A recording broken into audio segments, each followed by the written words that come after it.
होती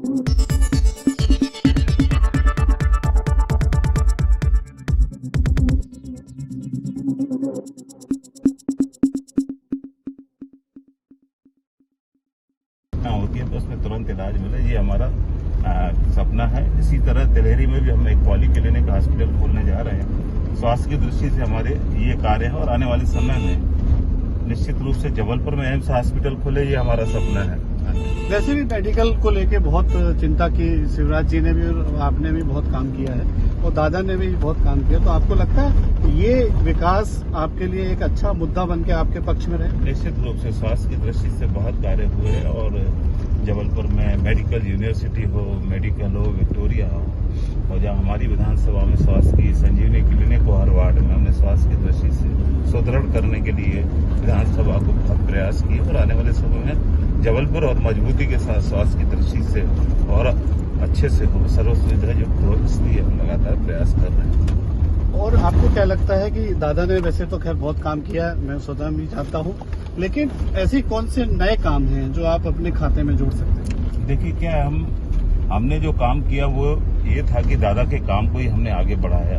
दादा ने शिक्षा के क्षेत्र में जो परसेंटेज था शिक्षा का, कैंट विधानसभा का 47%, जब 1993 के हाथ में बागडोर आई, वो परसेंटेज कॉपी किताब, बस्ता, बैग, फीस, बच्चे जो पढ़ाई नहीं कर पाते थे, अभाव में ग्रस्त रहते थे, उनकी पढ़ाई कराने के लिए एक नया ट्रेंड चालू किया कि लोगों को निःशुल्क कॉपी किताब, बस्ता वितरण मित्रों के सहयोग से प्रारंभ किया था। उस परंपरा को निरंतर हमने भी जारी रखा और उसका परिणाम ये हुआ कि आज लिटरेसी के मामले में, पढ़ाई के मामले में, शिक्षा के मामले में कैंट विधानसभा 92% ग्रोथ कर चुका है। ये बहुत बड़ी उपलब्धि है और ऐसा नहीं है कि दादा अगर 25,000 बैग बांटते थे उस समय, तो आज भी हम 25,000 बांट रहे हैं। लोग अगर आत्मनिर्भर हुए तो हमारी बैग की संख्या 15,000 पे आ गई है। ये भी एक बहुत बड़ी उपलब्धि है हमारे लिए कि लोग अगर उनको आवश्यकता नहीं है तो उन्हें नहीं भी लिया है। तो निरंतर हमने शिक्षा के क्षेत्र में दादा के कार्य को आगे बढ़ाया। सीएम राइस स्कूल हमने 2 खुलवाए, 35 करोड़ की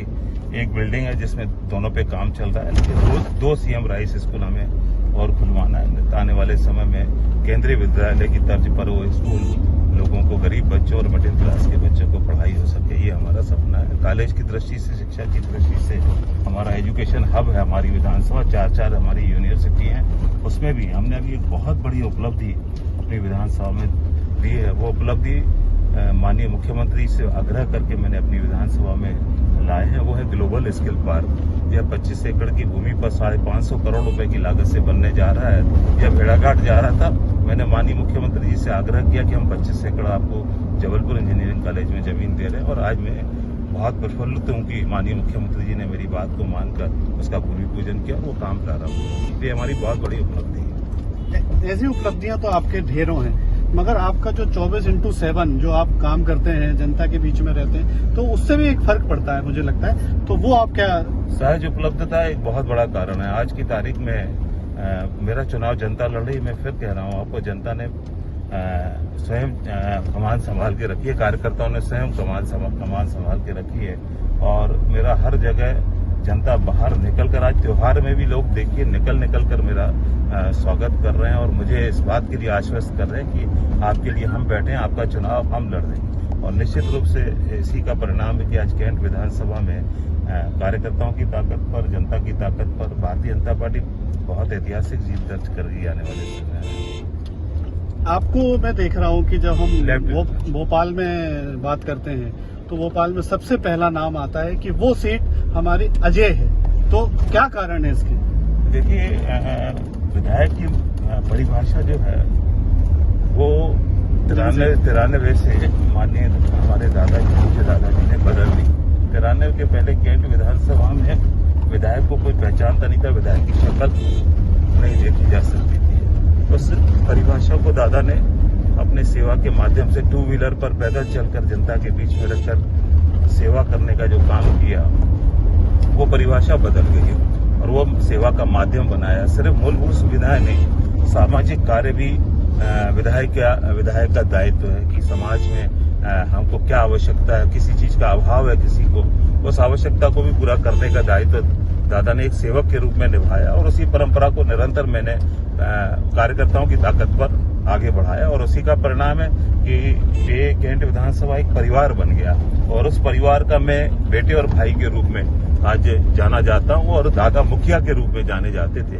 पहले कैंट में दादा मुखिया होते थे विधानसभा परिवार के, लेकिन दादा के अवसान के बाद जनता मेरी मुखिया बन गई और मुझे बेटे और भाई के रूप में भरपूर आशीर्वाद देती है और अधिकार पूर्वक मुझे कोई भी पकड़कर कहीं भी सहज उपलब्धता से अपने काम को बोलता है। और मुझे भी अच्छा लगता है कि जनता मुझे एक परिवार के नाते, एक बेटे और भाई पर जो अधिकार है, उस अधिकार के नाते कभी भी कहीं भी 365 दिन 500 साल कहीं भी अधिकार पूर्वक मुझे काम बोलती है और मैं उस काम को सहजता से करने का प्रयास करता हूँ। बिल्कुल, आपको मैं समझता हूँ पहले दादा, अब बेटा और भैया, जी, ये संबोधन है। तो इससे आपको क्या लगता है कि जो निचले दर्जे का है, जो अंत्योदय की बात बीजेपी करती है, वो कहाँ अभी कुछ रह गया या कुछ करना चाहते हैं आप? देखिए, जन कल्याणकारी योजनाएं निरंतर हमने केंद्र सरकार की, प्रदेश सरकार की हर स्तर पर उस अंतिम पंक्ति के व्यक्ति तक पहुंचाने का प्रयास किया है। इसके साथ साथ हमने मध्यम वर्गीय, अपर मध्यम सभी वर्गीयों में अपनी पहचान अपने सहज उपलब्धता से की। अगर हमें कोविड के समय की मैं बात करूं तो कोविड के समय पे मैं पहला ऐसा सेवक हूं जिसने अपने मोबाइल नंबर को फेसबुक में ओपन किया और ये बताया कि कभी भी किसी को भी कहीं भी कोई आवश्यकता तो मुझे सीधे फोन करिए। और हमने बाकायदा कंट्रोल रूम अपने घर पर रखकर 4-5 लोगों की टीम बनाकर उस पर काम किया और उसी का परिणाम है कि कहीं से भी फोन आता था। मैंने ये भेदभाव नहीं रखा कि कैंट विधानसभा का व्यक्ति मुझे फोन करे या शहर का करे, मुझे इससे कोई मतलब नहीं। मुझे मतलब है इस समय कोई मेरे को फोन कर रहा है तो वो जरूरतमंद है और उसकी सेवा करने का काम, बेड से लेकर रेमडेसिविर इंजेक्शन से लेकर ऑक्सीजन से लेकर और मास्क से लेकर वैक्सीन तक हमने इतना काम किया है कि आज हर जगह इस बात का मुझे आशीर्वाद मिलता है। कई जगह लोगों ने बोला कि आपने मुझे विपरीत परिस्थितियों में एडमिट करा, मुझे याद भी नहीं है क्योंकि मैंने अपना फर्ज निभाया। लेकिन क्या आपको याद है, ये मेरे लिए बहुत बड़ी उपलब्धि है।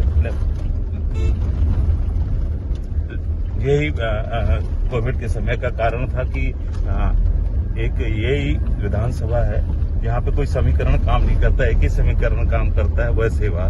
न कोई जातिगत समीकरण काम करता है, न अपर मिडिल लोअर, कुछ नहीं। सबको एक ही भाव से, कोई भेदभाव हम नहीं करते हैं और इसी का परिणाम है कि यहाँ पे सिर्फ एक ही चीज काम करती है, 24 घंटे सेवा। दादा ने भी बहुत चुनाव देखे और दादा के आशीर्वाद से आपकी विरासत आगे बढ़ी। मैं ये देख रहा हूँ कि लगातार अगर आपने काम किया, परिवार ने काम किया तो उसका प्रसाद मिला। लेकिन अब जब विपक्ष में एक नए युवा है सामने, जो कैंट बोर्ड में भी हैं और सामने बहुत सारी वो बातें और कुछ और भी विरोधाभासी बातें कर रहे हैं, तो आपको क्या लगता है कि वो कारगर करेगा या आपका काम कारगर? क्या है, मुझे इस बात से मतलब नहीं है कि विपक्ष में कौन है। मेरा सवाल सिर्फ इस बात का है कि चुनाव के समय पर जनता की जो याद आती है उससे आपत्ति है। 5 साल जनता के बीच में काम करना चाहिए। हम 5 साल जनता के बीच में काम करते हैं। आपने क्या किया? अगर 5 साल काम किया होता तो आज आपको परेशानी नहीं होती। हमारी 5 साल की सेवा है, हम तो जनता के बीच में 5 साल की सेवा को लेकर जा रहे हैं। कांग्रेस तो लड़ेगी, विपक्ष में कौन है यह महत्वपूर्ण नहीं है और न मैं उनके बारे में कोई प्रतिक्रिया व्यक्त करता हूँ। यही।